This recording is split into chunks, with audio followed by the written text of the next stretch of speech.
What's up, guys? Welcome back to the channel. Hope you guys are having a good day today. Welcome back to day 2 of being thankful.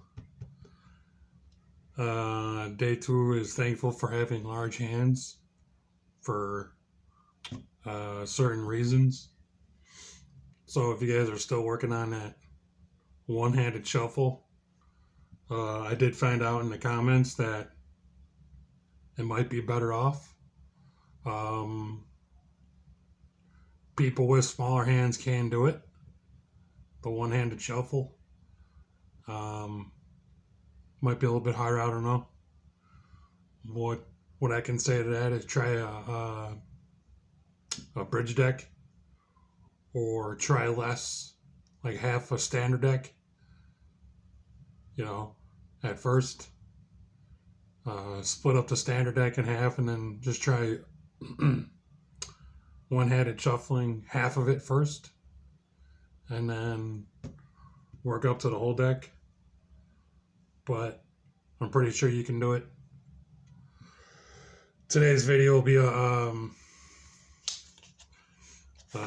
fancy, I'm not even sure what you call it, like a flourish, like a control. Basically, you're going to look something like this. So you just get a card. You've probably seen me doing this before, and and it goes back into the deck. So I'll do that again. And it goes into the deck. Can't remember how I started doing that or why, but it kind of just stuck, became natural. So all you're going to do is bend the card and then lift up with your thumb. Bend the card and then lift up with your thumb. Bend the card, lift up with your thumb. And then you practice catching it.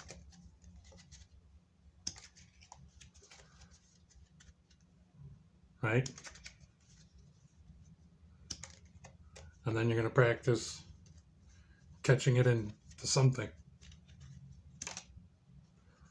This is probably the hardest part, catching it into the deck, because the deck could get pretty slick. This card can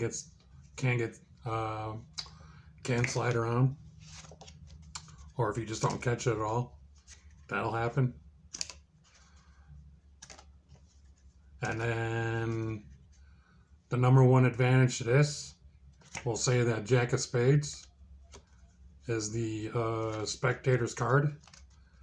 This card is going to flip so fast that there's no way that you'll be able to see this card flipping.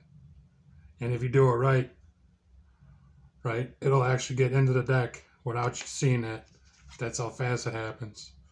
But honestly, what I'm doing is I'm looking at the key card. So if you use the key card principle and you want to find out where the spectator's card is, nonchalantly, you're just going to say, we're going to have this card returned to the deck. Try it again. We're going to have this card returned to the deck.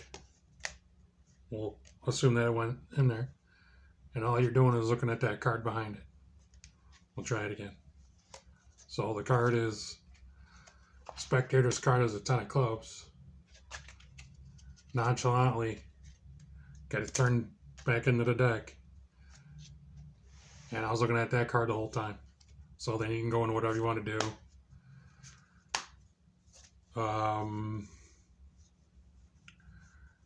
Go ahead and look for that 10 of diamonds and a 10 of clubs. It is right in front of it.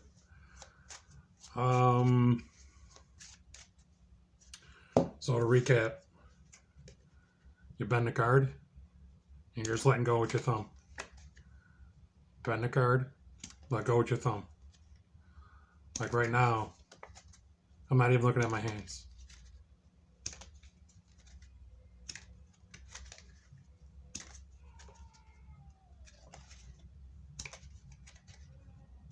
Right?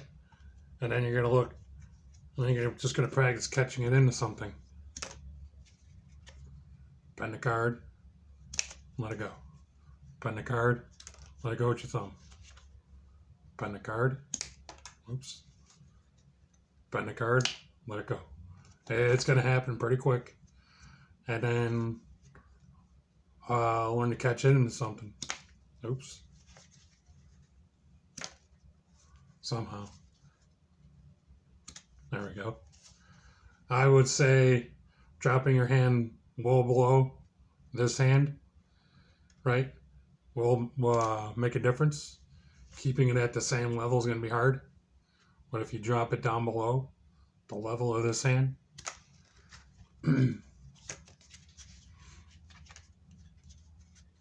it'll help, I think.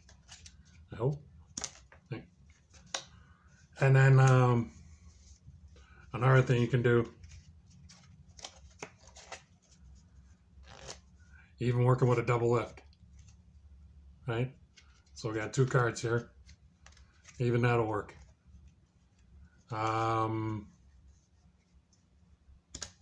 Just like that. Get your double. That's your triple. Get your double. And somehow. Get your double.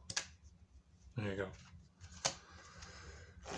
Quite a few different aspects you can incorporate into. I think the pass is one of them. Finding multiple cards. I think that's the effects I like working with, or controls, something you can work off of or work into the most simplistic way. So I hope you guys enjoyed that, and we'll do it again.